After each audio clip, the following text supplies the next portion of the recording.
What's up, poker players? Hope you guys are out there crushing it on the tables. In this video, we are going to go over the sessions from the last month. I've got some marked hands, should be pretty interesting. Let's jump right into it. You might notice a different setup. I am in the process of converting my editing from Camtasia over to Premiere, and I am doing a different screen capture as well. Let me know what you think, but enough about that. Let's get into the poker. I have Hold'em Manager 2 up and running. Currently looking at the total graph. Haven't done that great over the last 50,000 hands. Pretty much break even or around break even. Click the sessions tab and we are going to be doing it by this month. A little bit over 19,000 hands at a profit of $23. 2.31 big blinds per 100 win rate.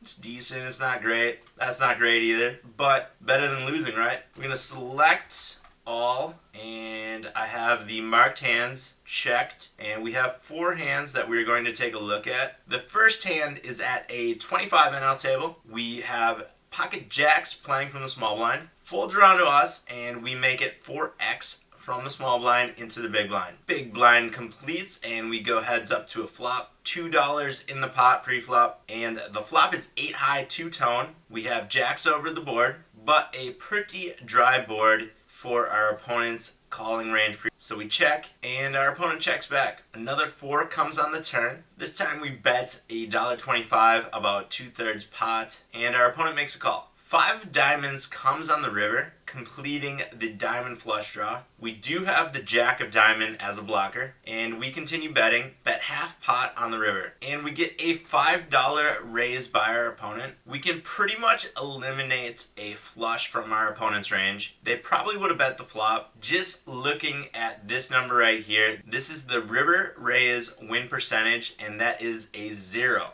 So our opponent is making some river raises with less than optimal hands, usually with a bluff. This time it's a pretty weak showdown value hand. I think the only hand in our opponent's range that we would really be behind on right now would be a full house with deuces, 4-5, or pocket 5s. Maybe they would make a raise with 4-3 suited. There's not many combos of 4-5 suited left. Clubs and spades pretty much exclusively, because the diamonds and the 4 of hearts are already on the board. There are a few combos of 6-7 suited, but I think a lot of those probably would have bet the flop, having no showdown value at the time of the flop. So it really eliminates a lot of hands from our opponent's range. I think we're going to wind up seeing a lot of air with a raise like this. Quite surprised that he decided to put in a raise here with the 2 pair 4s and 8s ace kicker. If I were in his spot, I definitely would just call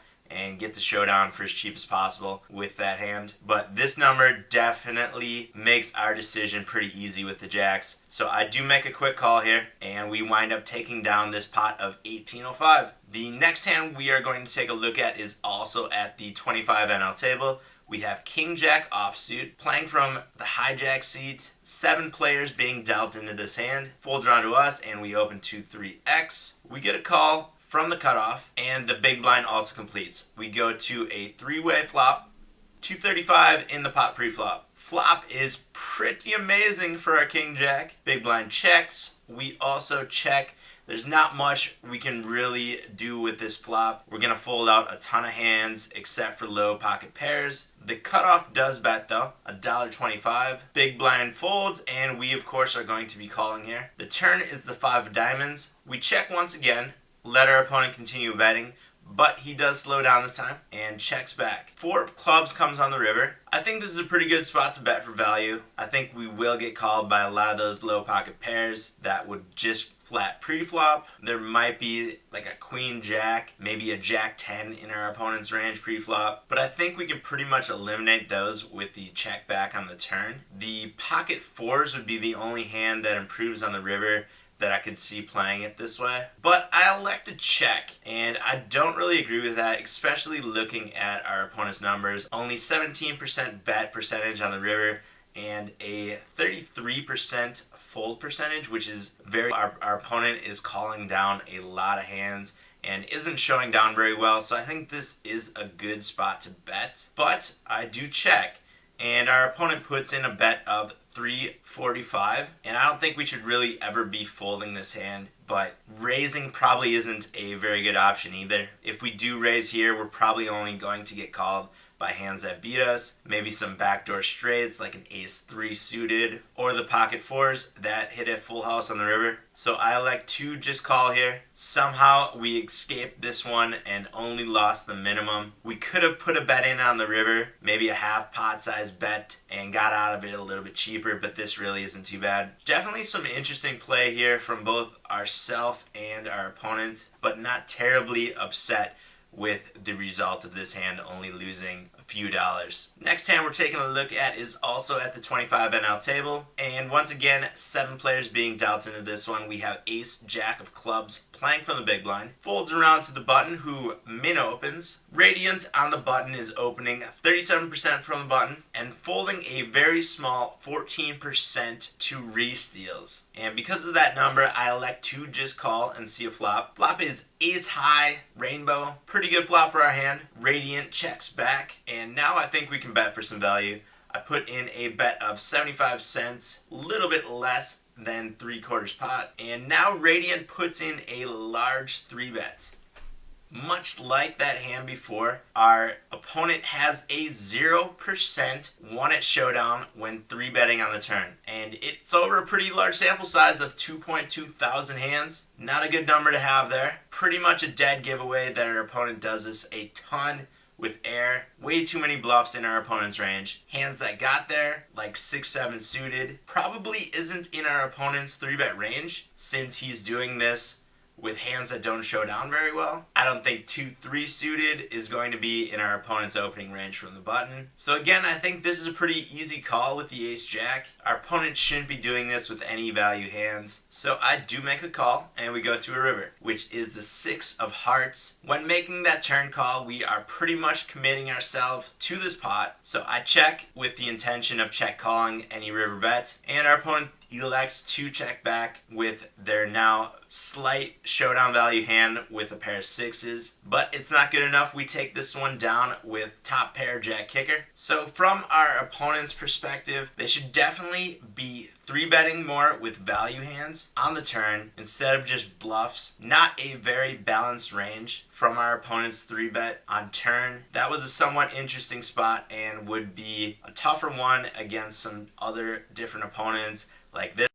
And now we're at that point in the video where the mic decided to cut out and I don't notice until editing, which is exactly where we are. Not sure what happened there, but I'm going to attempt to start where we left off. Not quite sure why the video and audio aren't syncing either. It seems to be a little bit off. So if any of you guys have suggestions for me, let me know in the comment section below. I think we're recording. I think we're good. I'm going to get back into it. We were looking at this hand, and the last thing I was talking about is how I would approach it differently if I were playing against this opponent because of his high win at showdown when 3-betting on turn, and it would most likely be a fold against that player, but definitely not against this player with the 0% win at showdown. I think that is going to be it about this hand. It's hard to jump right back into it when you're kind of grooving, but we will move on to the next hand. In this hand, we have King Queen suited, again playing at the 25 NL table, and we are under the gun +1 this time. 7 players being dealt into this hand as well. Under the gun folds, we open to 3x.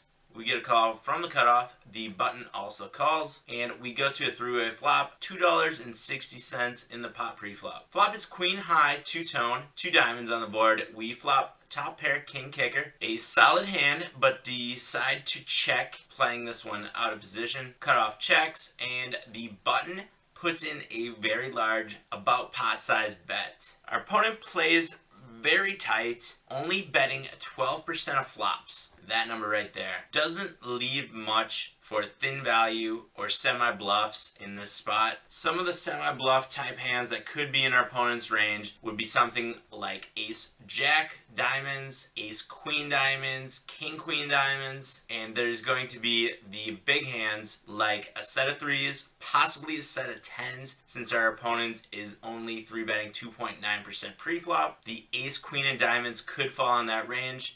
The ace king of diamonds is definitely within that range, so we can eliminate those two hands most likely. That leaves king queen or queen jack of diamonds as the diamond draws that our opponent would be playing this way, and value hands like the sets, which there are more combos of. And if our opponent does have the flush draw, he's going to get there around half the time. We are very rarely going to improve to a full house by the river, and we are currently ahead of one diamond draw, queen jack diamonds, that our opponent could be playing this way. So there's really one combo of hands that we are ahead of right now, and we have a 50% chance of losing to that hand by the river. So I think this is actually a pretty easy fold if we really take a look at it, and that is exactly what we do. Our opponent in the cutoff, however, does not and decides to put in a 3-bet, and we are going to see all the chips get in here shortly. The button gets it all in,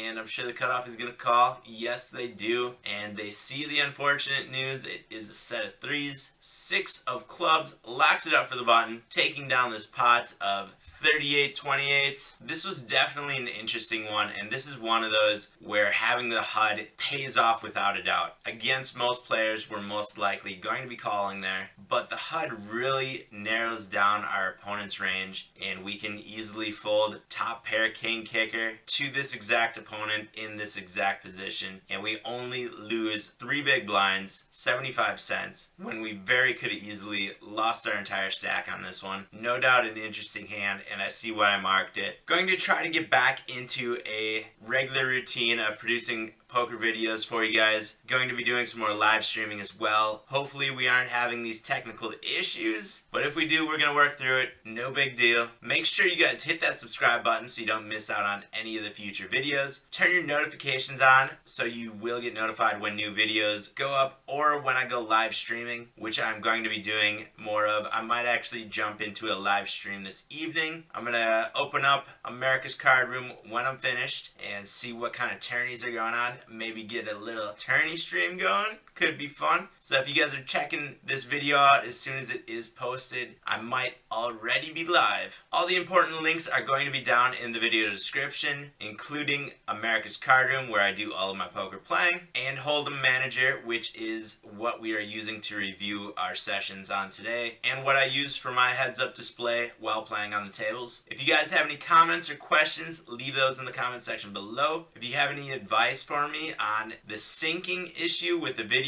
let me know about that as well. And what do you guys think of the new setup? It's taken me a little bit to get used to, but I think I'm growing into it. Thanks for watching, poker players. Be back soon with a new video or a live stream. And of course, I will see you guys out on the virtual felt. Be free.